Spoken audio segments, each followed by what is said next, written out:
바로의 꿈을 해석한 요셉, 그리고 해석뿐만 아니라 거기에 대한 대처법도 이야기한 요셉의 이야기를 어저께 우리가 묵상을 했는데, 오늘 41장 끝부분 37절부터 57절에 그런 그 요셉을 바로가 발탁을 합니다.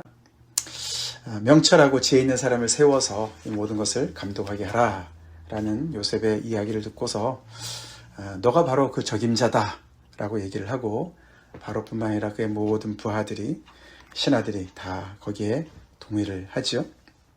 그러면서 바로는 너는 내 집을 다스리라, 무슨 레저메를 가져와 봐라, 이력서를 가져와 봐라, 무슨 학위가 있느냐, 이런 거 하나도 안 물어봐요. 그렇죠? 그냥 이 현재 이런 자기네 그 나라에 닥친 이 엄청난 일들, 그 누구도 감당할 수도 없고 바로조차도 그 뜻조차도 몰랐던 그런 상황인데, 그 모든 어떤 실체를 꿰뚫고 있는 이 요셉을 보면서 정말 자기들의 어떤 수준을 훨씬 뛰어넘는 어떤 그런 능력자인 것을 인정을 하는 것이죠. 그리고 그 자리에서 그 나라의 총리로 발탁이 됩니다. 기가 막힌 이야기예요. 그렇죠? 조금 전까지는 감옥에 갇혀있는 죄수였는데, 죄수 신분이었는데, 지금은 그 나라의 왕 바로 밑에서, 왕조차도 내가 너보다 높은 것은 이 왕좌뿐이다, 난 이름뿐이다, 내가 허울뿐인 왕이고 너가 이 나라를 다스려 다와 라고 부탁을 받습니다. 그러고는 인장반지를 빼내어주고 자기 어떤 그런 그 정권을 위임하는 거나 마찬가지죠. 세마포 옷을 입힙니다. 가장 어떻게 보면 존귀한 그런 영예의 옷이죠. 금사슬을 또 목에 걸고 모든 왕의 권위를, 그런 것들을 나타내는 것이고, 그 다음에 왕이 자기가 타는 버금수레에 그를 태우고 모든 사람들이 그 앞에 무릎을 꿇게 합니다. 그러고는 또 결혼을 시키죠. 그 이전에 요셉의 이름을 그 애굽의 이름으로 바꿉니다. 사브낫 바네아. 정확한 뜻이 뭔지 모르겠다들 얘기합니다. 그의 이름을 애굽인으로 바꾸고, 또 제장의 딸 아스낫을 아내로 주고, 그렇게 해서 요셉을 완전히 어떻게 보면 애굽인으로 이렇게 만들어서 애굽 총리로 이렇게 등극을 시킵니다. 그때가 나이가 30세였다. 17세부터 이제 이렇게 성경의 이야기에 등극이 이제 등장을 해서 13년 만에, 그 사이에 많은 어려움들이 있었지만 이제 13년 만에 비교적 젊은 나이에 그는 애굽의 총리가 되었습니다. 굉장한 성공 사례죠. 어떻게 보면 인간 드라마를 쓰는 것 같습니다. 그렇죠? 요즘 같은 이 시대에 이 요셉 정말 여기저기서 인터뷰하려고 정말 다가가지 않겠습니까? 그렇죠? 당신의 성공의 비결은 뭡니까? 우리에게 좀 나눠주십시오. 당신의 그 정말 그런 인생의 그 여정을 통해서 힘든 많은 사람들한테 영감을 주고, 그렇죠? 또 성공의 어떤 비결이 있으면 우리한테 좀 가르쳐 주십시오. 그렇게 인터뷰를 요청하지 않았겠습니까? 만약에 요셉이 그랬다면 무슨 말을 했을까요? 그렇죠? 우리도 부럽습니다. 그렇죠? 요셉의 인생이 부럽습니다. 13년의 모진 고통은 있었지만 결과가 이렇다면 13년이 아니라 30년도 감당할 수 있어, 이런 생각이 안 듭니까? 그렇죠? 뭐라고 대답을 했을까요? 우리가 요셉의 인생을 이렇게 좀 이렇게 되짚어 보면 결국은 이제 이런저런 이야기를 할 수가 있겠죠. 내가 이렇게 했고, 내가 이런 땐 저렇게 했고, 어떤 요셉이 뭔가를 잘한 것을 우리가 생각하기가 참 쉽습니다만, 우리가 성경을 아는 사람들로서 요셉이 뭔가를 했다기보다도 요셉의 인생을 여기까지 배후에서 이끄신 하나님을 간증하지 않았을까, 그런 생각이 들지 않습니까? 특별히 우리가 39장이 그 요셉의 이야기 속에서 그 특별히 보디발의 집에 끌려갔을 때, 그렇죠? 그 이야기를 다루는 그 장인데, 거기에 맨 앞에 부분과 끝에 부분에 그 인생을 싸고 있는 어떤 그런 그 특징을 얘기해 주죠. 2절에 여호와께서 요셉과 함께 하심으로 그가 형통했다. 그리고 23절에 보면은 간수장은 그의 손에 맡긴 것을 무엇이든지 살펴보지 아니하였으니 이는 여호와께서 요셉과 함께 하심이라. 여호와께서 그를 범사에 형통하게 하셨더라. 그렇게 그의 인생을 앞뒤로 싸는 그런 그 내용을 요약을 해주고 있습니다. 아마도 요셉이 그런 인터뷰의 기회가 있었다면 그런 고백을 하지 않았을까. 여호와께서 나와 함께 하셨다. 임마누엘 되셨다. 할렐루야. 그렇죠? 여호와께서 함께 하시는 인생, 형통할 수밖에 없는 것이죠.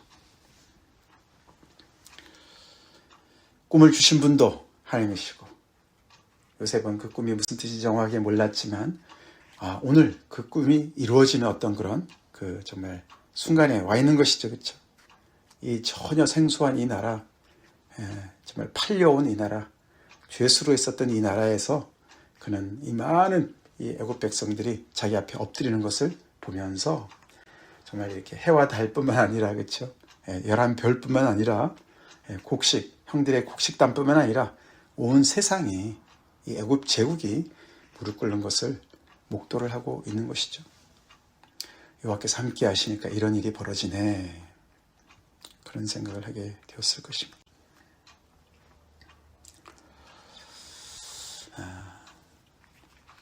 근데 우리가 따져보면 그렇죠. 우리 주님께서도 우리와 함께 하시죠? 내가 너희와 항상 함께 할 것이다. 부활하신 예수님께서 승천하시면서 마태복음 28장에서 그랬죠. 우리와 함께 하실 것이다. 임마누엘의 약속을 해 주셨습니다. 그런 우리 인생인 것을 우리가 잊지 말아야 되죠. 우리가 이제 요셉을 보면서는 참 부러운데, 여호와께서 나와 함께 하신다. 성령께서 함께 하시고 예수님께서 우리와 함께 하신다는 그 말씀이 그렇게 요셉의 인생만큼 익사이트하지 않은 것 같은 그런 생각이 드는 이유는 뭘까요? 그걸 우리가 잘 생각해 봐야 되겠죠. 우리의 목적이, 우리의 어떤 그 바람이, 소원이 요셉과 같이 성공하는 데 있기 때문에 그렇지 않을까 생각을 좀 해보죠. 그런 생각이 들지 않습니까? 요셉처럼 이렇게 한 나라의 제국의 총리가 되듯이 정말 이렇게 모든 사람의 머리가 되는 것, 우리가 다 그거를 원합니다. 그렇죠? 근데 성경은 그 훨씬 더 깊고 넓은 이야기를 하지 않습니까? 하나님께서 우리 각자의 인생에 우리 역할이 맞는 것이 다 있는 것 같습니다. 그렇죠?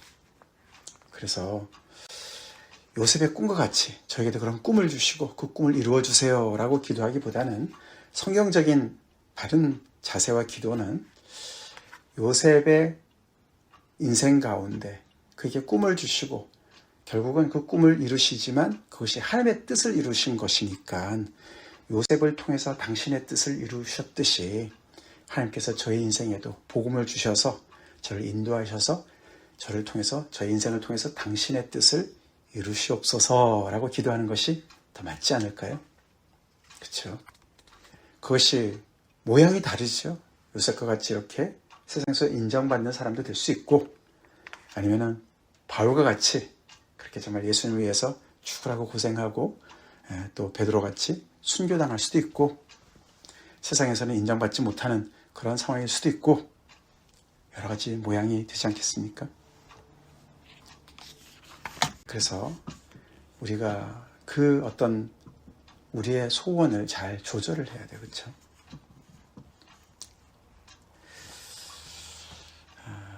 나의 그 인생의 목표가 뭔가, 나를 향하신 하나님의 뜻이 저희 삶 가운데서 온전히 이루어지길 원합니다.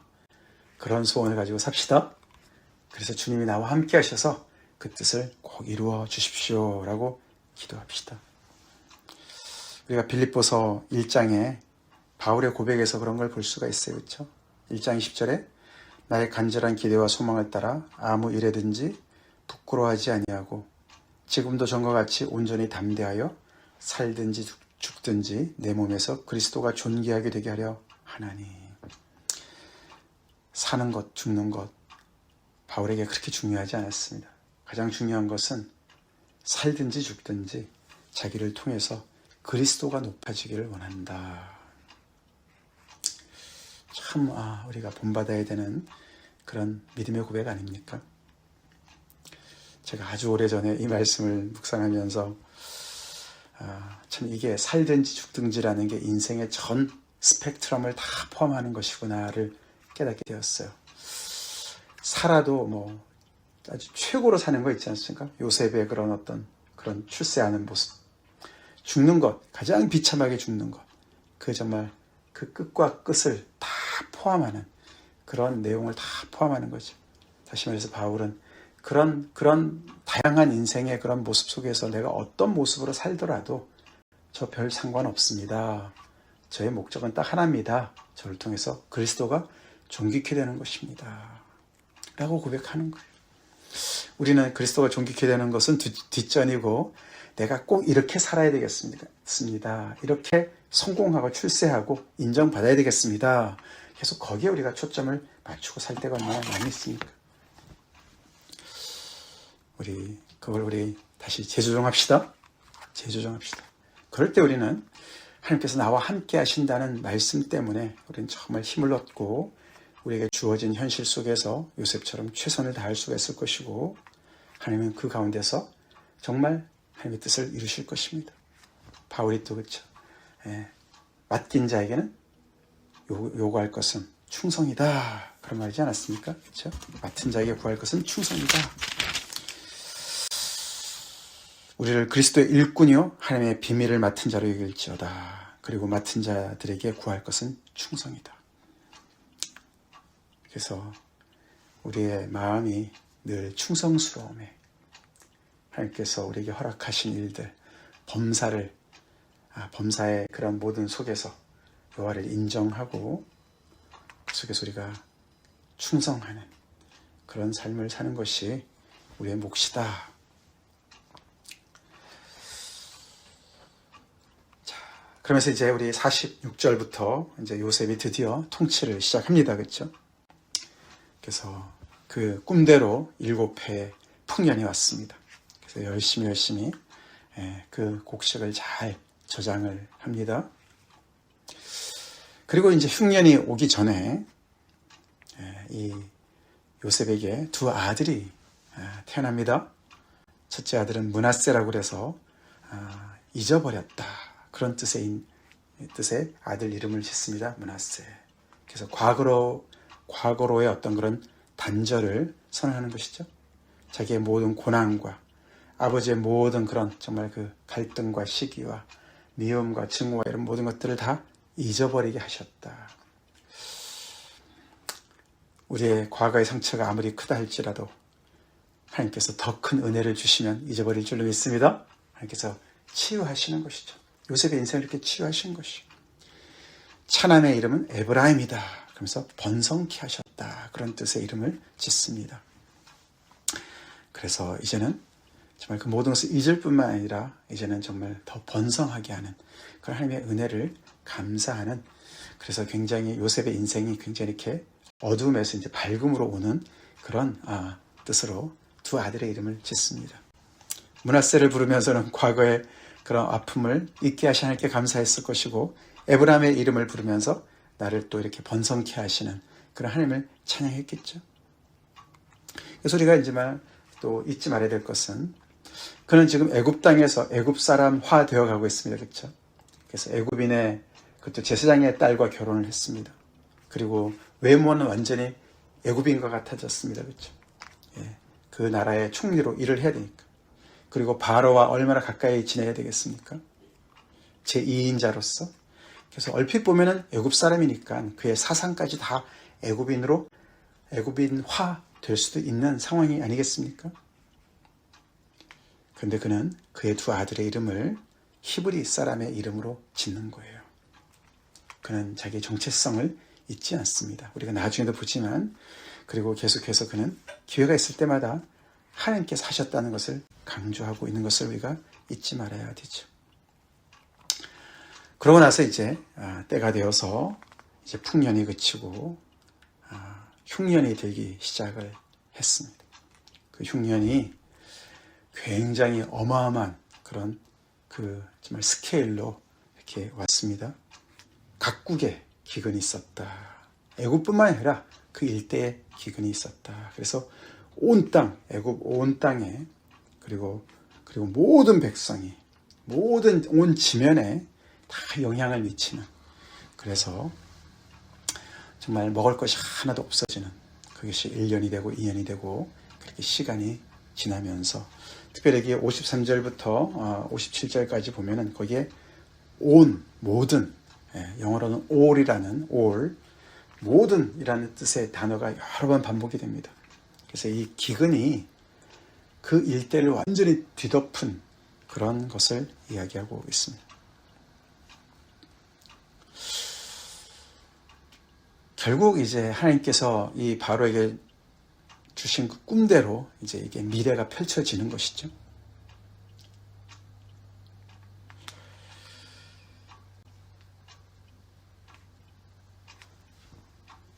사실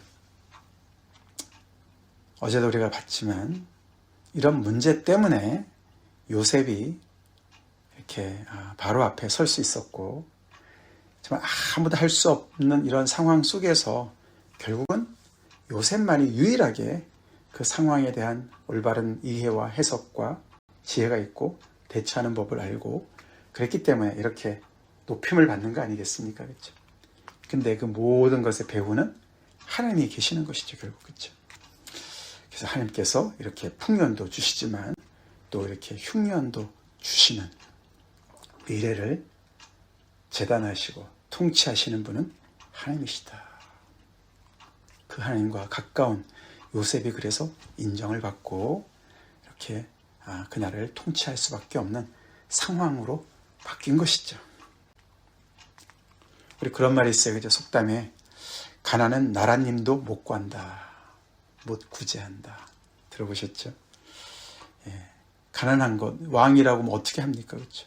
바로가 아무리 제 아무리 바로라 할지라도 이런 기근을 어떻게, 흉년을 어떻게 자기가 해결하겠습니까? 요즘 사람들은 뭐 자연의 힘이라고 얘기하지만 성경은 그렇게 얘기하지 않아요. 그렇죠? 그 모든 것을 통제하시고 통치하시는 분은 천지를 지으신 하나님이시죠. 기근이 오기 전까지는, 이런 꿈이 오기 전까지는 바로가 자기가 모든 것을 통치하는 통치권자라고 생각했겠죠. 지금도 세상은 그런 사람들로 가득 차 있지 않습니까? 그러나 하나님께서 정말 손가락 하나만 까딱 하셔도 모든 인간들은 그 앞에서 무력하게 아무것도 할 수 없는 그런 상황에 충분히 빠질 수 있다는 것을 우리가 알지 않습니까? 미래를 계획하시고 그것을 또 설계하시고 그렇게 이끌어 가시고 이루시는 분은 오직 하나님이십니다. 우리의 미래를 꽉 쥐고 계시는 우리 하나님, 그 하나님을 두려워합시다. 그래서 지혜를 얻읍시다. 그리고 우리 또한 요셉처럼 이렇게 정말 그 하나님께서 이렇게 정말 조금이라도 당신의 뜻을 이 땅에 정말 이렇게 긍정적으로든 부정적으로 나타내실 때 정말 두려워 떠는 많은 사람들에게 살 길을 제시할 수 있는 그런 사람들이 우리가 되어야 되겠습니다. 그래서 오늘 보면은 또다시 바로는 너무나 이런 일이 벌어지기 전까지는 세상의 모든 지혜를 다 가지고 있는 사람이었고 모든 권세를 다 가지고 있는 사람이었는데 오늘 보니까 아니에요. 그렇죠? 정말 아는 거 거의 없고 힘도 거의 없습니다. 모든 걸 다 몰아서 요셉에게 주고 있습니다. 참 신기해요. 그렇죠? 하나님께서 바로를 낮추시고 요셉을 높이시는 거예요. 할렐루야. 그렇죠? 하나님은 먼저 된 자를 나중되게 하실 수 있고 나중된 자를 요셉과 같이 이렇게 완전히 바닥에 있는 인생을 높이실 수도 있습니다. 세상에서 지혜롭다는 자들을, 슬기롭지 않은 자들을 낮추시고 그들에게는 숨기시고 어린아이 같은 자들에게 당신의 뜻을 알려주십니다. 계시해 주시죠? 그런 면에서 우리가 정말 하나님 앞에서 겸손히 주님 앞에 나아가는 것이 얼마나 정말 놀라운 일인지, 은혜인지 우리가 알게 됩니다. 우리가 고린도전서 1장에 보면은 그렇죠. 하나님의 어리석음이 사람보다 지혜롭고 하나님의 약하심이 사람보다 강하다. 지혜와 능력, 그게 바로 십자가다. 우리 고린도전서 1장에 그런 말씀 나오지 않습니까?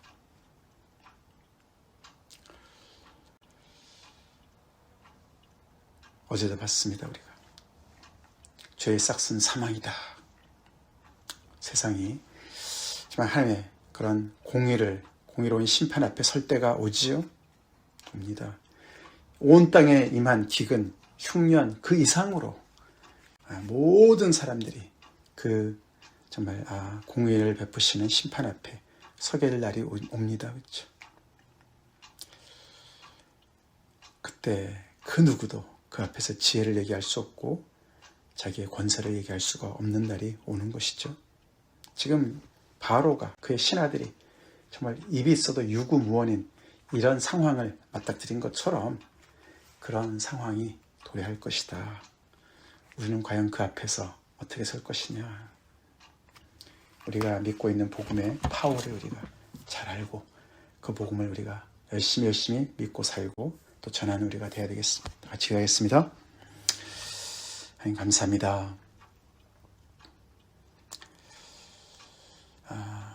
바로에게 주신 그 꿈대로 그의 미래가 펼쳐지고 그 땅의 모든 백성들이 정말 그 하나님의 그 모든 통치 아래 놓여져 있음을 보며 하나님의 놀라우신 지혜와 능력을 또한 우리가 보고 또 주님 앞에 나옵니다. 그 가운데서 아버지 하나님께서 이렇게 필요한 사람을 세우시고 아버지 세상의 그 모든 지혜와 권세의 끝을 보여주시며 당신의 영광을 드러내시는 것을 저희가 봅니다. 하나님 이 땅에 우리가 살면서 저희가 하나님의 사람들로 살게 하여 주시옵소서. 요셉의 꿈만 이루신 것이 아니라 요셉의 꿈을 통해서 당신의 뜻을 이루시는 그 하나님을 우리가 바라보며 그 하나님과 동행하는 복된 저희들 삶 되기를 간절히 기도하고 아버지께서 우리의 마음의 소원도 주시지만 우리가 하나님의 뜻을 헤아려서 그것을 우리의 소원으로 삼고 또 하나님의 뜻이 우리의 삶을 통해서 이루어지는 것을 우리가 기도하며 또 아버지 우리의 주어진 일에 충성을 다하는 저희가 될 수 있기를 간절히 기도합니다.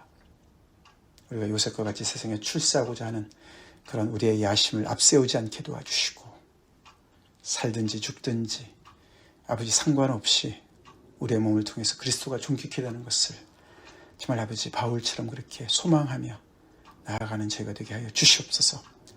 예수님 이름 받들어 간절히 기도 올려옵나이다. 아멘.